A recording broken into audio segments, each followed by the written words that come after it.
Dismantling racism is no small feat, and through their accomplishments, the Culture of Health Prize winners lift up visions for what's possible.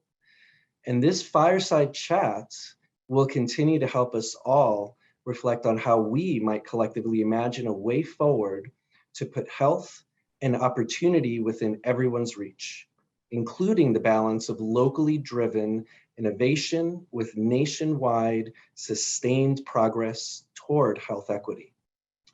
This fireside chat will focus on radical imagination for equity and help us all reflect on how we collectively imagine a way forward to put health and opportunity within everyone's reach, including the balance of locally driven innovation and nationwide sustained progress.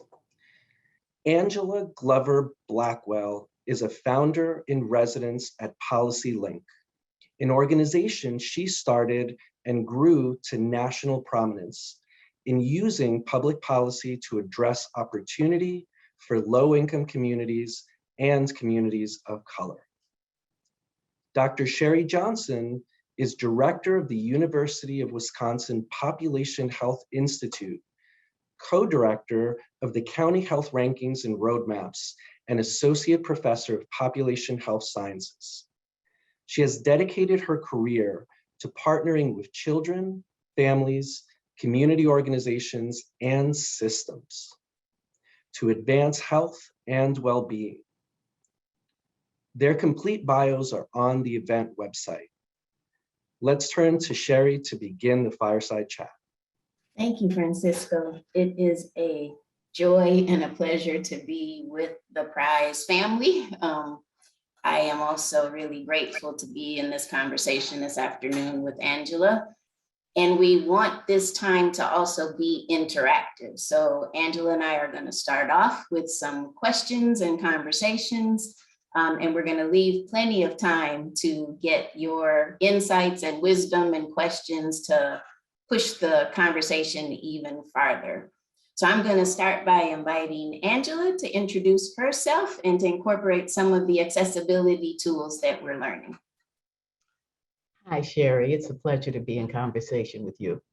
As it's been said, I'm Angela Glover Blackwell. My pronouns are she, her. I'm the founder in residence at Policy Link, and I am a Black woman, light brown skin, white hair worn in an afro short style. I'm in a room with a white background wearing a black top. Thank you, Angela. And I'm Sheri Johnson, and I use she, her as well. And I'm also an African-American woman with gray hair. My picture on the cover was a different color, so that tells you something. I'm wearing a red turtleneck and a black jacket, and I am in a room with a purple couch in the back and a neutral painted wall. So welcome again to everyone, and please let us know through the chat if you have any other accessibility needs that we can help to meet. So I'm going to jump right in, Angela, to some of the questions that we've been talking about in preparation in this broader context of the work that you've been leading around radical reimagination. So let's start here. Why are stories and narratives such important parts of the work that we are doing to transform systems and to create a culture of health? And can you talk a little bit about the difference between stories and narratives? Sure.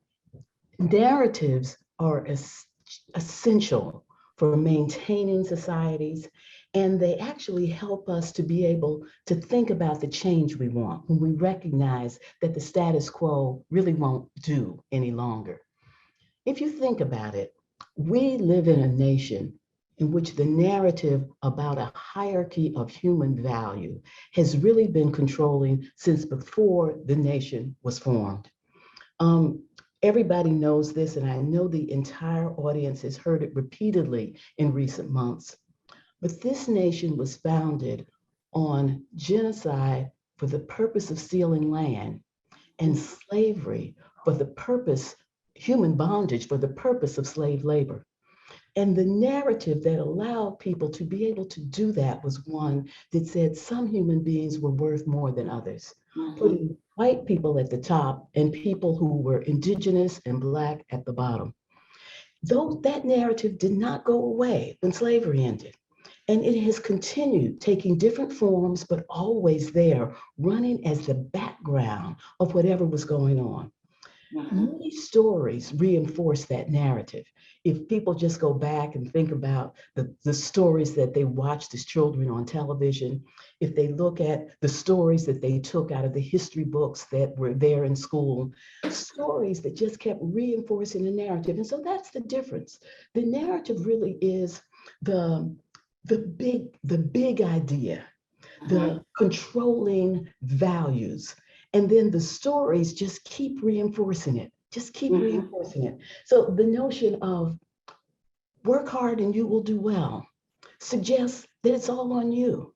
That's a story about how your grandfather or your grandmother or somebody in the family just put their shoulder to the grind and they worked hard and they were able to do it, leaving out all of the barriers, leaving out the whole idea that some people aren't worth as much as others and therefore they shouldn't be complaining. If they've got food on the table, what more did you expect from life? So that's it. I just wanted to comment a little bit on some of the stories that we just heard, looking at the videos of the prize winners. We now are at a point where people are telling positive stories about communities that have suffered historically from being marginalized and targeted. It used to be, and not that long ago, we can go back 15 years, that those same communities would have leaned in telling a story of their suffering.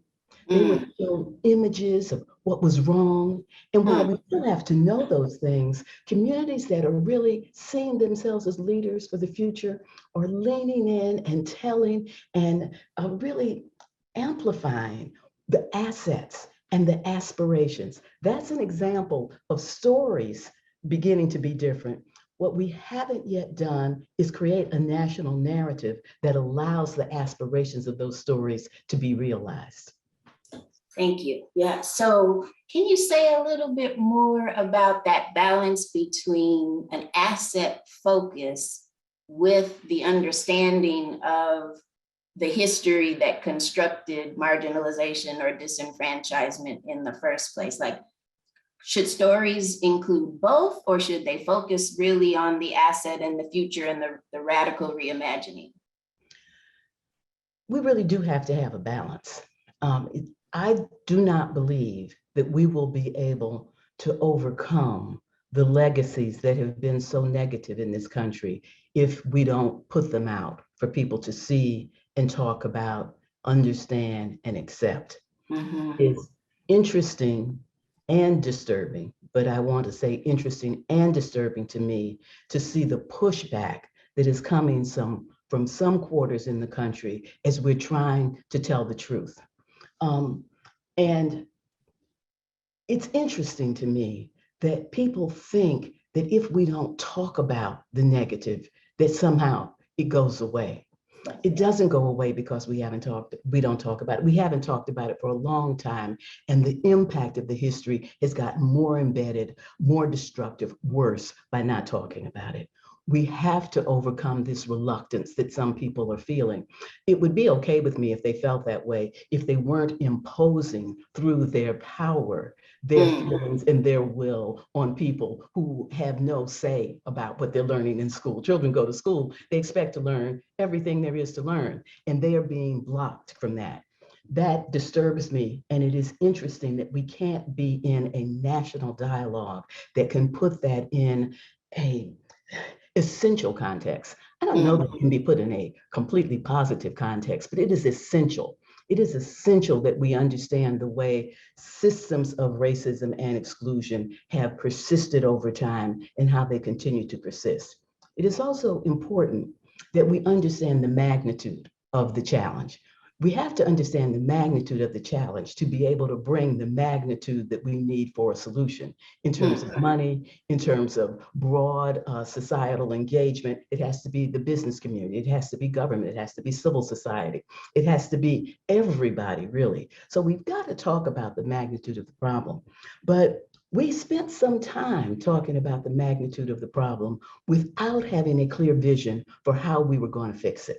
And Okay. if we only talk about the problem without a vision for where we're going to go, we end up with what I think of as charity work. People try to do what they can to plug up a problem, to help an individual, to be able to make themselves feel better because they're giving money to food programs and services for people who are unhoused. We have to understand what it's going to take to get where we need to go. And that is another big part of what has changed now. The people who have been marginalized and left behind and discriminated against and targeted are leaning into their power. They're leaning into their leadership, and they are really talking about equity, just and fair inclusion into a society in which all can reach their full potential. And that means that a whole lot of systems have to start working in different ways. So we're gathering data to know where to focus, to know how to measure our progress, and to know when we're getting there. Wonderful. Yeah, I mean, so you already picked up on some of the things that I had lifted up in our pre-conversation about this push at the state and local level to what I would say erase memory. And I had shared Ta-Nehisi Coates' book, The Water Dancer, and in it fictionally, he describes how memory is fuel to free self and others. And we've heard through all these prize stories, this round and in the past, this idea of liberation and the way that memory and pulling up language and cultural histories and life ways and food ways is part of the fuel for pushing us to that new radically reimagined world. So you want to say any more about the importance of sort of lifting back up those traditions and ways of knowing? I do. And I think part of what I'm about to say might be a little controversial. So let me start with what I think we all agree on, that it is essential to have memory because it is part of who we are individual, is part of who we are collectively. If as an individual, your memory is cut off, it doesn't mean that you can't continue to be, but you can't be in your wholeness. And it's the same for cultures and tribes and nations. Memory and history and full incorporation help us to do better because we know what we don't want to repeat and we understand the mistakes that we have made. But you use the term liberation. And I've been thinking about liberation a lot recently because I hear a lot of younger people using it to name their organizations, to talk about the struggle they're in. I came out of college into the Black Power movement in the late 1960s, and it was all about liberation. That is the term that we used then. And it seemed right then because we were so far from freedom. And liberation seemed like what we needed to keep pulling into our dialogue so that the broader society and people who were Black and brown could acknowledge that we are not free. We're not free so long as we're still fighting for civil rights legislation, one, to confer rights, two, to enforce rights that we already have. I actually think that we have come a long way since then. Okay. I think that we are free. We are liberated. And we who have identified with the need to pursue liberation need to ask, how are we going to use our liberation? That I think we have moved beyond the point of knocking on the outside door of the nation to say, let me in, let me pursue, to say, we are becoming the majority of the nation. By 2042, 43, 44, the majority of people in the United States will be people of color. The majority of babies have been people of color since 2012. By 2030, the majority of the young workforce will be of color. Their jurisdictions, state jurisdictions, county jurisdictions, cities all over this nation, many of which have already arrived there. California got there over 2 decades ago. We have to own the fact that we are building the future of the nation. We are its leaders. The fate of the nation is dependent on what happens to the very people who've been marginalized, locked out, and discriminated against. I think we need to start thinking of ourselves as having power. We need to lean into our power, not just for ourselves, but we need to lean into our power as we lead a nation to the stage that we have a thriving multiracial democracy. And when we have that, we'll have something worth standing on the global stage saying, we understand democracy in its fullness, because only a democracy that works in the context of difference is a true democracy. So that is, like you said, it's provocative. So if we are at liberation now, is there a phase past liberation that we can still get to that sort of fits what you just described as being true sort of leaders on the world stage? And what's the path from where you have us situated now to that next level of a beloved community, or some of the other language that we also heard from prize winners? Yes, when I say it's controversial, it's controversial to me. I am struggling with it, but I thought I would share it because I think within there's something worth talking about. In 2018, PolicyLink had its last equity summit. And when I say last, I don't mean the last one we'll have, but the last one we have had. And the name of it was Our Power, Our Future, Our Nation.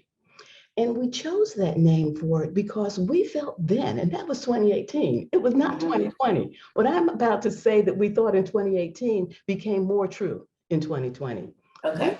In 2018, that the demographic shifts, the ascendancy of people of color into so much leadership, whether it's president of foundations, CEOs, mayors, we had the president of the United States. It was time for us to say, we have the power, because power doesn't happen because you declare it. It happens because of your situation in relationship to others. When I was the CEO of PolicyLink, I don't recall ever saying, I'm the CEO, do as I say. But people often wanted to please me. They wanted to be able to join with me because they recognized the power that I had. We in this nation who represent the future have enormous power. The fate of the nation is dependent on what happens to the very people who are being left behind. And so when you ask, what are the implications of saying, I am liberated? It is to understand the power that you have, to understand that it's about the future. We have to know the past. We have to understand where we are, but we're using our knowledge of the past. We're maneuvering and situating ourselves in the present to be able to move to a future that is better, that is truly equitable. Our nation, it really is our nation. It's the land, it's the land that belonged to the indigenous people. It is the systems, the structures, the building, the beauty that has been the labor of people in this country who have always been here. Systems, even in their negativity, have been built on images and stories about the very people who needed support and assistance. We're stepping into leadership positions in those systems. We need to understand that we don't have to do what those systems have already done.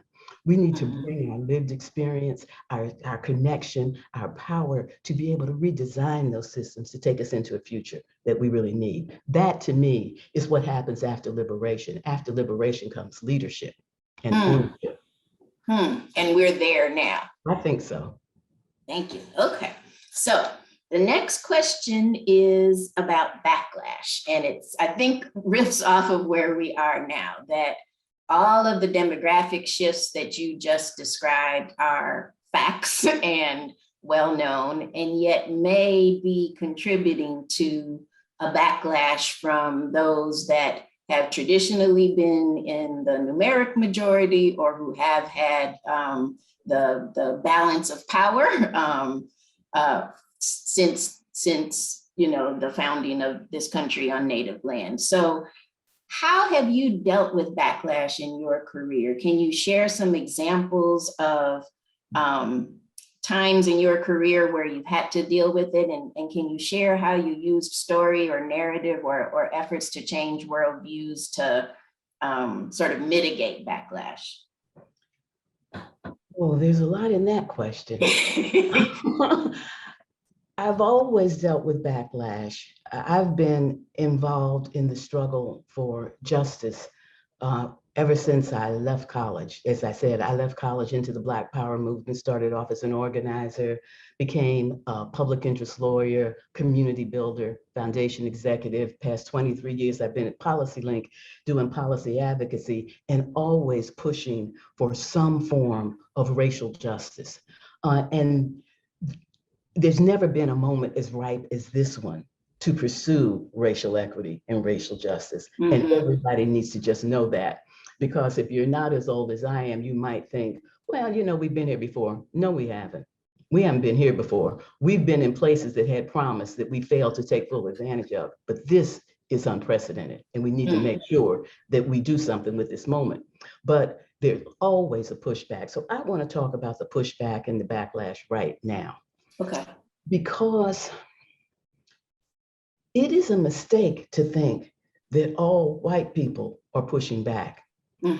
Most white people, I think, want to move forward and want to move forward in harmony and want to move forward in peace and want to move forward in a way that really is representative of the nation.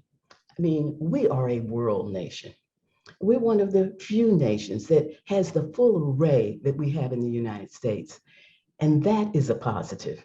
I mean, what would be more important in a global economy than to have a population that's connected to the globe through kinship, through custom, through friendship?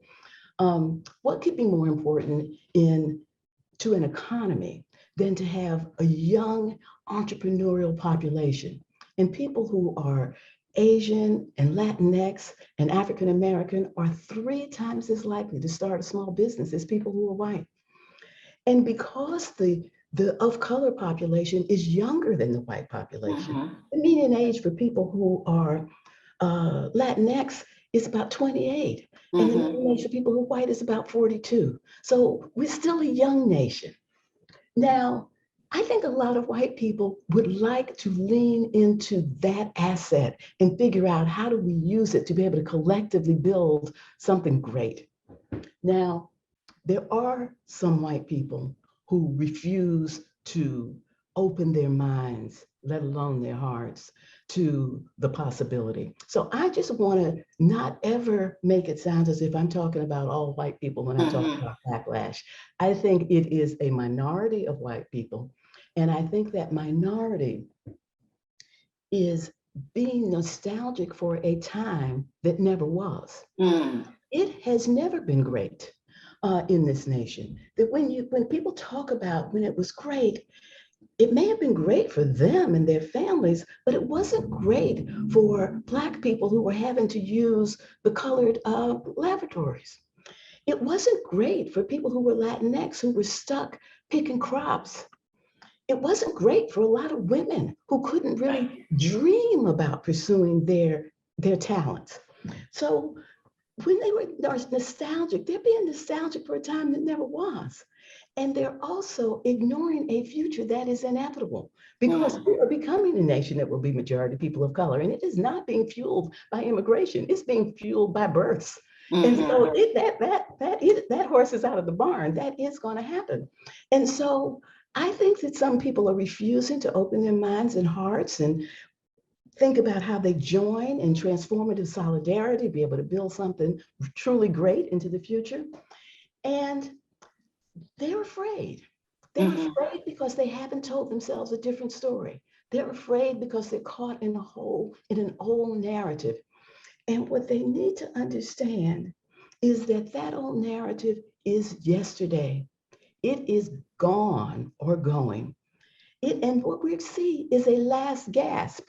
And a last gasp can be long and shrill and dangerous, but it is last. It is last. And when we think about what's going to happen, we have to really be clear that we don't know what horrors might await us as we move forward. But we can be quite sure that we are moving forward to something that is very different. And I'll tell you what I admire. If you go back to the videos of the winners, what I admire is that the new leadership, which is crossing race, it is crossing gender, It is crossing geography. The new groups that are building for the future actually are doing it so that everybody will benefit. Yeah. They are not saying, let me lean into my power and make sure that it's good for Black people. Or let me lean into my power and make sure that it's good for people who are Latinx. It's let me lean into my power and understand what it has been like when we only tap some of the resources and assets of the nation and figure out a way to create a platform in which everybody can participate, prosper, and reach their full potential. And that's what makes me hopeful. It's hard to not end on that note of hopefulness in our dialogue. So I know we have about 1 more minute for the last question, and it is related. And so you talked about power and leaning into our power, and that many of the problems that we face as a society are not knowledge problems, but rather power problems. So what types of strategies can you share with communities about how to build power, and how has that changed over the course of your career? We build the muscle of our power by acknowledging that we have it and thinking about how we want to use it for the very best, use it for good. And having confidence that what we know is our expertise that we bring to this struggle. Too often people who want to be involved in this struggle think they've got to go to law school, or they've got to have a degree in public policy, or they have to be on the city council to be able to have the expertise that it takes to move forward. The expertise of our lived experience and the knowledge of the communities that we come from, and our vision, that sharp vision of what it is that would represent the place where we want to live. That is what we need to use to be able to do this, which I talk about as the curb cut effect. And when I use that term, I'm talking about those cutouts in the sidewalk that are there because of the advocacy of people with disabilities and wheelchairs. But everybody benefits because that curb cut is there, allowing you to push strollers and pull wagons and do all kinds of things. It's true in our social policy as well. When we solve problems with nuance and specificity for those who have been most targeted, marginalized, made the most vulnerable, the benefits cascade out. And so when I think about power, I think about using your experience, what you know needs to happen to help, to encourage, to struggle, to get whoever is helping to make decisions understand, don't think I'm just going to solve this problem for the wealthy and it's going to trickle down. Don't think I'm just going to solve this for the people who are already on the cusp of doing well and speed them up and it's going to trickle down. Have confidence that if we solve problems with nuance and specificity for those who have been most vulnerable, everybody's going to benefit. The benefits will cascade out. I think that's the way we use the power that we have. We allow people to be able to see the positive aspects of joining together. And what I call transformative solidarity, bring your radical imagination about what we can build and understand that most of the systems that exist were never designed to produce what we are now asking for. So we're going to have to create it. And as we are creating it, we will show that this is what the nation needs in order to tap into the essentials of true democracy and participation. Thank you so much, Angela. I want to make space for some of the questions that are coming in through the chat. And so I'm going to start with a question from Kitty Sue Dana from the National League of Cities. And she asks, how might we address the situation where the small minority against racial equity builds an echo chamber that stifles dialogue and often stokes fear among those who want progress? They certainly do create an echo chamber, and it is hard to escape it. And what makes me angry is that I have ways to escape it, but I do need to know what's going on. So I do turn into national news on CNN, MSNBC. And I watch the national news on ABC. And I find, and PBS, let me make, those are my sources. And I find that it is hard for me to go to sleep at night if the last thing I watch is MSNBC or CNN. I have gone more to my local news because the local news tends to tell a more positive story about what's going on in my community. So I do believe that one thing that we have to do is use our power to stop the national news from just hammering in how bad things are, because it's all quite distorted. People keep asking me, how could you do anything in a nation that is so divided? And I said, when you say that, it acts like we just have two things, A and B, we could choose from. That is not the situation. We have some people who want to destroy democracy. We have some who want to make sure that everybody has health care and child care and can care for their elderly families, and that we build roads and bridges. This is not like this. This is like this. We need to be able, as leaders, to say that is wrong. And how do we isolate and draw a line that is wrong? And then in the that's left, maybe it's 60% of the population, we may have 2 or 3 or 4 or 5 different ideas. So what I am saying in a long-winded way, and you told me I only had a minute, is that we need to put ourselves in the situation of isolating that is destructive and debating among ourselves the legitimate debates about how we go forward. I have to give a shout out to Milwaukee Neighborhood News Service, because they do that perfectly. They talk about what's working, but they also don't shy away from what needs our attention and needs collective action. So I think there are a lot of excellent examples of local sources like that.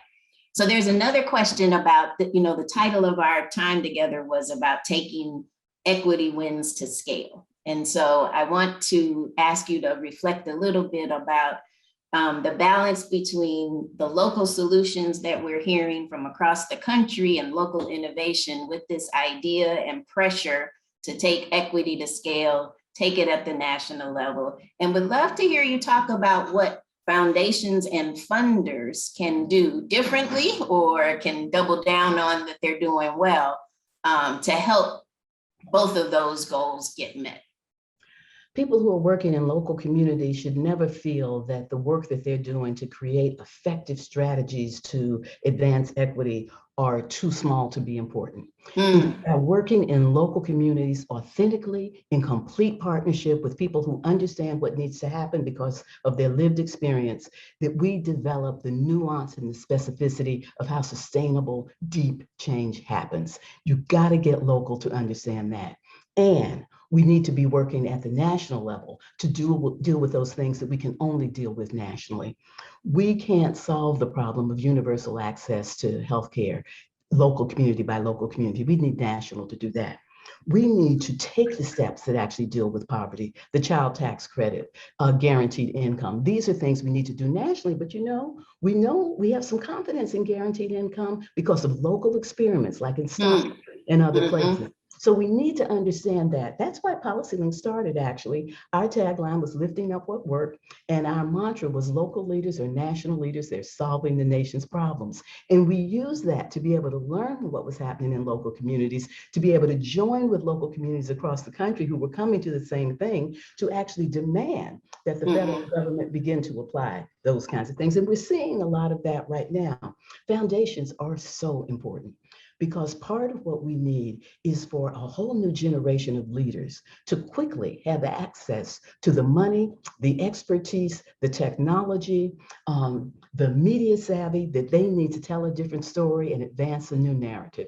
And foundations are stepping up to do that, as we have seen philanthropy and wealthy individuals like Mackenzie Scott, who are just saying, we are going to use our billions of dollars to be able to find organizations that are led by people of color and effectively building broad coalitions, advancing innovative policies, and building the muscle of power. We are going to give them big multi-year core support to be able to keep the momentum that they have going. That's the role for philanthropy, to find the new generation of leadership, support them, and pretty much get out of the way. Don't get completely out of the way because you want to learn from them. Stay close enough to learn from what they're doing, but not so directive that you stifle their creativity, their energy, their commitment. So, this prize network is, I think, the epitome of local innovators and experts doing their thing in their local places, really demonstrating what it looks like to create equity. So do you have examples about ways that that we can all support the network of local doers and thinkers and innovators so that they're not reinventing the wheel, that they're learning from each other, that they're able to borrow and blend and adapt? Yes, networks. I believe in networks. Back, I used to run an organization called the Urban Strategies Council, and it was a local community building organization. And we recognized that there were other organizations that had simultaneously popped up in about 20 cities across the country. We joined together to become the National Community Building Network that grew to hundreds. And we would meet once a year. And what we would do is we would share our strategies. We would see where we thought something was right to be lifting up to the state level or the national level. And we developed an amazing way of going forward. The Equity Summits, the Policy Link has another example where groups come together. And during this period of all of us having these Zoom relationships, we have been doing more sharing of experts than I think we have ever done. People who often you didn't have enough money to pay them to be your speaker, or they didn't have the time to drop by your community. People are saying yes and dropping in the local communities and offering their expertise and then putting people together on the internet. So I think we're doing it better than we ever have. It is so important to know that somebody else has tried what you've tried. They got to square C. You stand on that, you'll get to W perhaps. And then when you all come together, Z, we're there. So I do think that we need for philanthropy to help to invest in those networks. And once we're not off Zoom and people want to get together in person, it's going to be more expensive, but it is still important to do. I think we have learned how important during this period of working remotely. Absolutely, thank you. So I'm going to take another question. I think we have time for one more from Donna Marillo in Santa Cruz County, California. And she says that she read last week that people are continually asking white people how they feel about teaching racial history in school, but nobody seems to ask Black people or other people, Indigenous people, Latinx people, the same question. Why do you think that happens? Why do you think the focus is on how white people feel about teaching racial history? I think it's part of the media problem that I talked about. The news gravitates to controversy. If you ask Black people and Indigenous people and Latinx people, they're going to say we need to do it, and they're going to give you a positive answer, and they're going to talk about how we need to be able to understand the past to move forward. But I do believe that we need to really put ourselves in the media. We need to make sure that the media has to come to us by sending them things, by writing op-eds, because this critical race theory thing that people saying they push back, I'm so sick of that because I am a lawyer and I know that critical race theory is a legal approach. It is not a theory that this country was founded on slavery. It's not a theory. It's a fact. That's a fact. That is not a theory. And we need to pull it out of that discussion. Sometimes the media likes a phrase and they'll pull you into it. So it's as if some people have a theory about race in this country and some people have another theory. No, there's just one set of facts. Theory is something that you use when you're trying to figure out how to interpret something. We know that most people in this country do not know the facts of stolen land and human bondage. They don't know the facts of what life was like. They don't know about that genocide. They don't know how these things have been perpetuated. Why people who are Black have so little wealth, because historically we had systems that set that up intentionally. That is not a theory, it's a fact. And someone in the chat just wrote in that is the truth of history. And so I'm going to close this and just express gratitude for what I've been able to learn from the Culture of Health Prize family over the last 3 years. And in particular, my knowledge of Native nations and their history and their language and their culture that has long been kept invisible from me. It has been a privilege to deepen my awareness and to connect the dots. So that we all use our power for a future that we all want to live in and thrive in. So Angela, I cannot tell you what an honor it is to have been in conversation. I showed you my Policy Link bag on our pre-call. And I hope that the next gathering is soon and that you'll be there to share your wisdom and expertise. Thank you, it's been my pleasure, such a joy, and congratulations to all the prize winners.